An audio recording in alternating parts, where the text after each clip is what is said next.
Welcome to the Fiscal Fortress. Michelle Baoyu, a distinguished lawyer, and Eric Chung, a veteran hedge fund manager, deliver insightful commentary on finance and the law and actionable advice. The Fiscal Fortress, where wealth meets wisdom. Welcome back, everybody, to episode 3 of the Fiscal Fortress. I'm Eric Chung, and I'm joined by Michelle Yu. How's it going, Michelle? It's going good. It's the end of the week for me. I'm glad it's Friday. So today we're going to talk about 2 topics. One is retirement accounts, and I'll be talking about that. Eric will be talking about Nvidia and whether it's a good investment or what to think about if you're thinking about investing in Nvidia and AI generally. I'm going to talk about retirement accounts because it's very much as an estate planning lawyer, retirement accounts are usually the second largest asset that my clients have right after their real estate. And so it is a topic that even though it's I'm only able to scratch the surface, but it is very important for retirement accounts to look at the form that is a designated beneficiary form, because this involves a lot of money. Usually the clients have, they could have well over $1 million or a few $100,000, but the form that they completed, seems like it's usually they fill it out at the beginning of the creation of the account and then they never see it again. And the problem is that, for instance, when I had a client come to me recently, her mom had passed, so she's dealing with the grief on that. But in addition, she had to deal with the shock that this retirement account of her mother's is going to people that are outside of the family. And that is a real heartbreaking situation. Yeah, that sounds like a disaster. It very much resonates. I mean, you mentioned it. Like I remember filling out the designation of beneficiary forms for my accounts. I remember, doing my trusts and estates paperwork and then essentially putting it out of sight and out of mind, like shoving it in a virtual drawer. And there's got to be a better way. Like, what should people be doing to avoid this type of situation?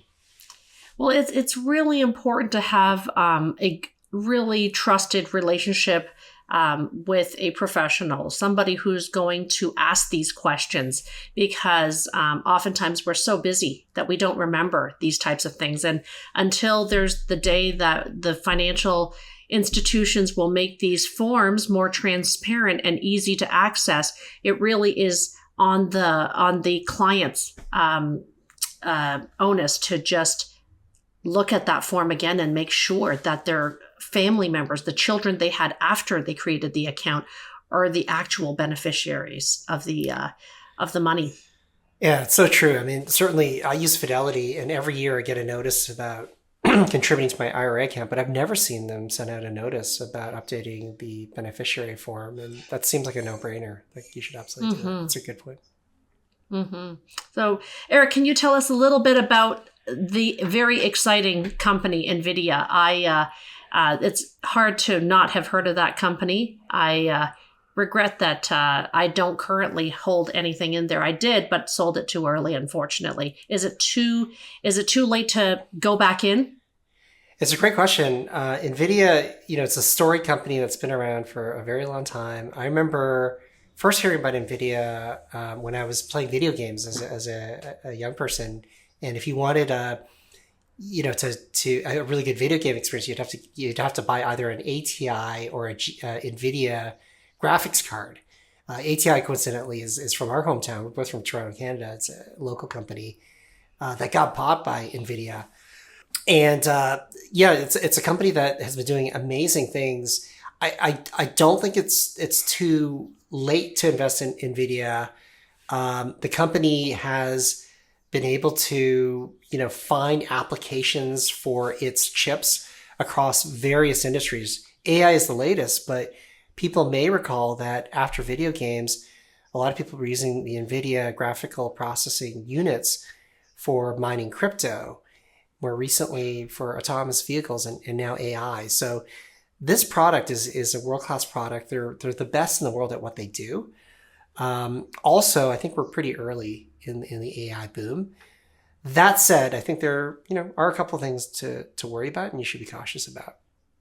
What would they be, Eric? Yeah, I mean, there are a couple of legitimate concerns with Nvidia. I think is that the first is that they are essentially have a monopoly on building the chips that are training these large language models, and that's essentially the foundational layer of the AI industry.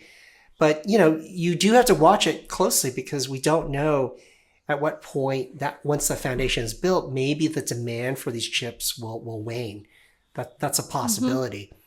Another possibility is that there'll be other applications for the Nvidia chips that will keep this company's growth. We simply don't know.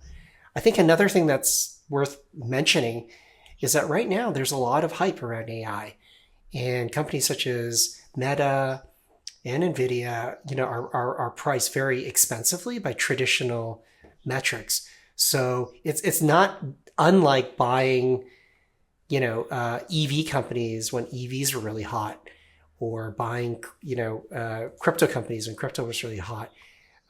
Solar. Or solar for that matter. That's right. Mm-hmm. And I think, things always change. There's definitely, especially in the stock market, nothing is guaranteed.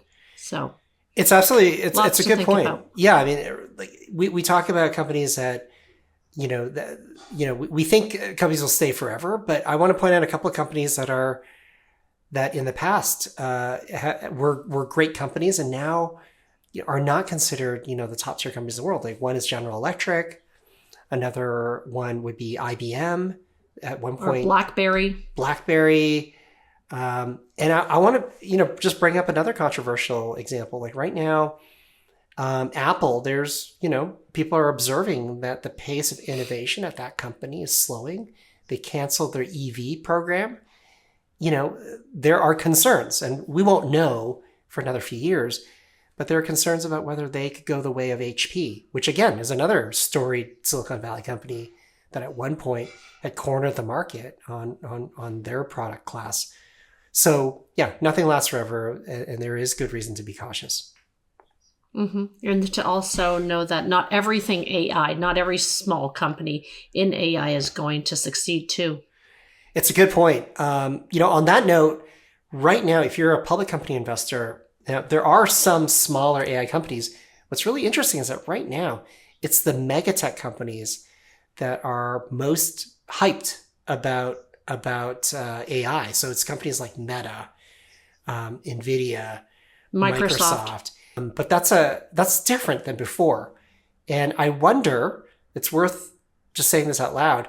In the past, when we talked about, EVs and 3D printing and solar and mobile phones and, all these technology booms having, cresting, this time it's the biggest of the big companies that are hyped up. So I'm not sure what'll happen if there is some disillusionment about AI. But if the biggest cap companies take a hit, I would just say be cautious and watch out. Mm-hmm. Well, thank you. It's a lot of good insights, and we're just able to just scratch the surface. But if you found this thoughtful and engaging and want to know a little bit more about the topics we covered today, feel free to reach out directly to either one of us. Absolutely. It's been a real pleasure, Michelle. I'll talk to you soon in a couple of weeks. Sounds good. Thank you for listening.